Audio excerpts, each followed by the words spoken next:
చంద్రబాబు నాయుడు గారి ప్రభుత్వ పరిపాలన ఒకసారి గమనిస్తే, అంటే ఈ 16-17 నెలల కాలాన్ని ఒకసారి బాగా గమనిస్తే, ఒక విషయంలో మాత్రం చాలా స్పష్టంగా అర్థమైంది ఏమిటంటే, వైసీపీ మీద ఏదో ఒక విధంగా వ్యతిరేకత సృష్టించాలి అన్న కోణంలో కూటమి ప్రభుత్వం ముందుకు వెళ్తున్నట్టుగా అర్థమవుతుంది.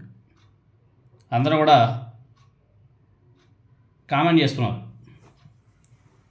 ఇందుకోసం ఈ కూటమి ప్రభుత్వం చివరికి తిరుమల తిరుపతి దేవస్థానాన్ని, కలియుగ దైవం శ్రీ వెంకటేశ్వర స్వామిని మాత్రం వదిలిపెట్టకపోవడం ఇక్కడ చాలా ఆశ్చర్యానికి కలిగిస్తుంది. తిరుమల లడ్డూ ప్రసాదంలో వినియోగించే నెయ్యిలో కల్తీ, అలాగే పరకామణి చోరీ కేసు, ఆ కేసుకు సంబంధించి మాజీ ఏవీఎస్ఓ సతీష్ కుమార్ గారి అనుమానాస్పద మృతి కూడా రాజకీయ రంగు పులుముకోవడం, దీని వెనుక ఏమి ఉన్నాయి, ఏంటి కథ అనేసి ఒకసారి పూర్తిగా పరిశీలన చేస్తే స్వార్థ ప్రయోజనాలు మాత్రమే ఉన్నాయని చెప్పేసి చాలా స్పష్టంగా అర్థమవుతుంది. స్వార్థ రాజకీయ ప్రయోజనాలు అనేసి చెప్పుకోవాలి. అలాగే కల్తీ లిక్కర్ తయారీలో తంబలపల్లి తెలుగుదేశం పార్టీ ఇన్ఛార్జ్ జయచంద్రారెడ్డి, అలాగే మరికొందరు తెలుగుదేశం పార్టీకి చెందినటువంటి నాయకులు పట్టుబడిన దాన్ని వైసీపీ మెడకు చుట్టే ప్రయత్నం కూడా చేశారు. చూశాం కదా ఏ విధంగా దాన్ని వైసీపీ మెడకు చుట్టే ప్రయత్నం చేశారు. దానికి సంబంధించి ఇప్పటికే వైఎస్ఆర్ కాంగ్రెస్ పార్టీ సీనియర్ నాయకుడు మాజీ మంత్రి జోగి రమేష్ గారు, ఆయన సోదరుడు ఇద్దరు కూడా కల్తీ లిక్కర్ కేసులో అరెస్ట్ చేసి వాళ్ళిద్దరిని నెల్లూరు జైల్లో ఉంచిన సంగతి మీకు అందరికీ కూడా తెలిసింది. మరోవైపు జోగి బ్రదర్స్కు ముడుపులు ఇచ్చినట్టు ఏదైతే కల్తీ లిక్కర్ కేసు ఉందో ఆ కేసులో ప్రధాన నిందితుడైనటువంటి జనార్దన్ రావు చెప్పినట్టు తెలుగుదేశం పార్టీ అనుకూల పత్రికలు రాసుకొచ్చాయి. వీటన్నిటిని గమనిస్తే వైఎస్ఆర్ కాంగ్రెస్ పార్టీ మీద ఏదో ఒక విధంగా నిత్యం ఒక నెగిటివిటీని సృష్టించేందుకు ఒక పథకం ప్రకారం కూటమి ప్రభుత్వం, దాన్ని అనుకూల మీడియా మాట్లాడడం, కేసులు పెట్టడం, కథనాలు రాస్తూనే వస్తున్నారు. దాన్ని ప్రజల్లో బాగా మాట్లాడుకునేలా చేయడానికి ఎన్నో ప్రయత్నాలు కూడా చేస్తున్నారు.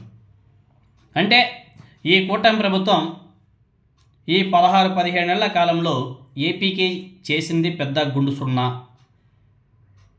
చేసింది ఏమీ లేదు. కాబట్టి ఇలా ఏదో ఒకటి సృష్టించి దాన్ని వైసీపీ మీద నెట్టేసి ఒక నెగిటివిటీని క్రియేట్ చేసి దాన్ని ప్రజల్లోకి తోసి బాగా రుద్ది ఎలాగైనా సరే ఈ మిగతా 3.5 years కూడా కొనసాగించి మళ్ళీ అధికారంలోకి రావాలని చెప్పేసి ఎన్నో ప్రయత్నాలు చేస్తున్నారు చంద్రబాబు నాయుడు గారు, అదేవిధంగా వాళ్ళ యొక్క టీం. వీళ్ళు అధికారంలో ఉన్నప్పుడు వీళ్ళు ఏం ప్రజలకు మంచి చేశారు, ఏమి అభివృద్ధి చేశారు, ఏమి అభివృద్ధి పనులు చేశారో చెప్పుకోరు. వాటికంటే వైసీపీ మీద వ్యతిరేకత సృష్టించాలి, మళ్ళీ అధికారంలోకి రావాలి అనేసి ముఖ్యంగా చంద్రబాబు నాయుడు గారు, నారా లోకేష్ గారు ఆలోచనలో ఉన్నట్టుగా కనిపిస్తుంది. నిజాలతో సంబంధం లేదు. ప్రత్యర్థుల్ని ఎలా బద్నాం చేయాలో వ్యూహాత్మకంగా తెలుగుదేశం పార్టీ అనుకూల మీడియా పక్కా వ్యూహంతో కథనాలు రాయడం, అలాగే వాళ్ళ ఛానల్స్లో డిబేట్ పెట్టడం, తర్వాత ఏదో విధంగా కేసులు పెట్టడం, దాన్ని బాగా ప్రజల్లోకి తీసుకెళ్ళడం, ఇదే రామాయణం అయిపోయింది. మంచి పనులు ప్రజల్ని పెద్దగా ఆకట్టుకోవనే అభిప్రాయంలో ఈ కూటమి పాలకులు ఉన్నట్టుగా ఉంది. రాష్ట్రానికి పెద్ద ఎత్తున పరిశ్రమలు వస్తున్నాయి, లక్షలాది మందికి ఉద్యోగాలు, ఉపాధి అవకాశాలు దక్కుతాయనే ప్రచారం కేవలం 1-2 రోజులు వాళ్ళ అనుకూల మీడియాలో ఒక పతాక శీర్షికలకే పరిమితం అవుతున్నాయి. 1-2 రోజులే, మళ్ళీ దాన్ని మర్చిపోతారు. అది ఏమి ఉండదు, గ్రౌండ్లో ఏమైనా ఉందంటే అది ఉండదు. ఉద్యోగాలు లక్షలు, కోట్లు, ఏవో బీభత్సంగా చెప్తుంటారు. లక్షల ఉద్యోగాలు, కోట్లలో 1,00,000 కోట్ల పెట్టుబడులు వచ్చేసాయని చెప్పేసి ఊదర కొడతారు. 1-2 రోజులు ఊదర కొడతారు, తర్వాత మర్చిపోతారు. అందుకే రాష్ట్రంలో ప్రజా వ్యతిరేక విధానాలన్నింటికీ వైఎస్ఆర్ కాంగ్రెస్ పార్టీనే కారణమనేసి ఒక ముద్ర వేసే ఆలోచనలో ఈ కూటమి పాలకులు ముందు వెనుక ఆలోచన చేయకుండా సొంత మీడియాతో 24/7 దుష్ప్రచారం చేస్తున్నారన్న చర్చ కూడా ఏపీలో 2 తెలుగు రాష్ట్రాల్లో ఒక చర్చ అయితే నడుస్తుంది. దీని మీద వైసీపీ ఎలా రియాక్ట్ అవుతుంది, దీన్ని ఎలా వైసీపీ తిప్పి కొడుతుందో అనేసి జనాలందరూ కూడా మాట్లాడుకుంటున్నారు.